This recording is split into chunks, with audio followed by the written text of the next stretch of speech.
Have you ever opened up Microsoft Access, taken one look, and just felt overwhelmed? Yeah, you are definitely not alone.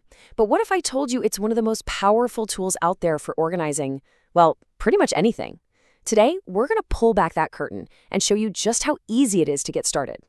So let's be real for a second. We've all been there, right? You start with what you think is a simple spreadsheet. Maybe it's for your customer list or inventory or even a personal collection. And before you know it, it's a monster. It's so big and complicated that finding just one piece of information is a total nightmare. And you live in constant fear of accidentally deleting the wrong cell and breaking the whole thing. If any of that sounds familiar, you've basically hit the breaking point of what a spreadsheet is good for. And this, my friend, is where a database like Access becomes your new best friend. See, a spreadsheet is just a flat list, but Access, it's a whole system of smart, interconnected lists. It's designed from the ground up to handle massive amounts of information, not just efficiently, but safely. Okay, so to really get going with Access, we just need to learn a little bit of the language first. Seriously, there are only a few key terms you absolutely have to know. And I promise, once you get these, everything else is just going to click right into place. You know, the best way to wrap your head around a database is to just forget about computers for a moment. Instead, picture an old-school phone directory, right? It's just a collection of information, names, addresses, phone numbers, all organized in a really consistent way. Well, that's it. That's the basic idea. A database is really just a super powerful digital version of that directory. So the absolute heart of any Access database is something called a table. You can think of it like a single, super-powered spreadsheet. This is the main container where all of your raw information is going to live. Every other cool thing we talk about is built right on top of this. Now, inside that table, you have fields. A field is just a single category of information.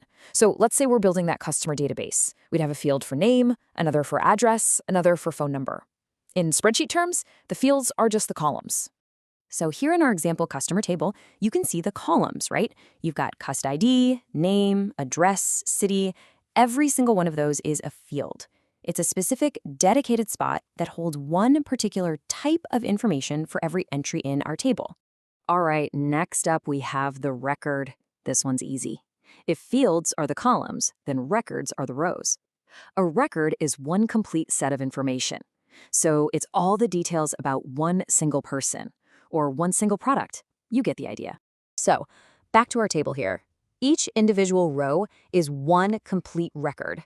See this entire line with all of Kamal's details, his ID, his name, his address, the whole shebang? That's one record. The next row down, for Rahim, that's another record. It's a full snapshot for one customer. And finally, the last piece of the puzzle is the data itself. This is the actual stuff you type into all those little cells. The name, Kamal, the city, Dhaka, the number $15,000. Each of those individual pieces of information is data. It's the raw material that makes up your whole database. Okay, theory is great and all, but honestly, the best way to learn this stuff is just by doing it. So now that you know the language, tables, fields, records, and data, let's actually build something. Come on, let's walk through creating your very first table. The very first thing you've got to do is just create the main file, which is basically the container for everything else. It's super simple. You just open Access, choose blank database, give it a name you'll remember, like my_inventory or client_list, and then just click Create. And that's it. You've officially started. Okay, now inside that database file, we're going to build our table. The best place to start is in Design View. Think of it as the blueprint mode for your table. This is where you'll name all your fields, and then you'll do something really, really important. You'll assign a data type to each one, and trust me, this is a total game changer. So what in the world are these data types I'm talking about? Well, this right here is one of the most powerful features in a database, and it's what really separates it from a plain old spreadsheet. This is the secret to keeping your data clean, accurate, and reliable. To put it simply, a data type is just a rule you set for each field. It tells Access exactly what kind of information is allowed in that column. Why does this matter? Because it prevents mistakes. You literally can't accidentally type a person's name into a phone number field if you've set up your data types correctly. Let's just quickly look at the most common ones. You've got text, which is your go-to for things like names and addresses. Number is for any digits you might want to do math with, like how many items you have in stock.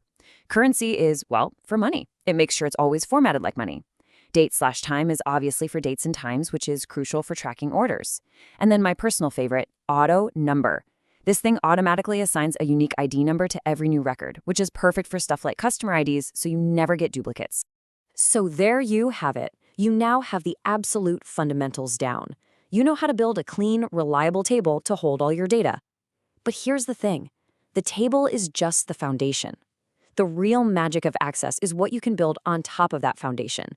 For instance, you can use queries to ask really specific questions like, hey, show me all my customers from DACA who spent more than $10,000. Or you can build user-friendly forms so people aren't typing directly into that precious table. Need to share your data? You can design slick, professional reports. You could even use macros to automate boring, repetitive tasks with just a single click. This is where you go from just storing data to actually using it.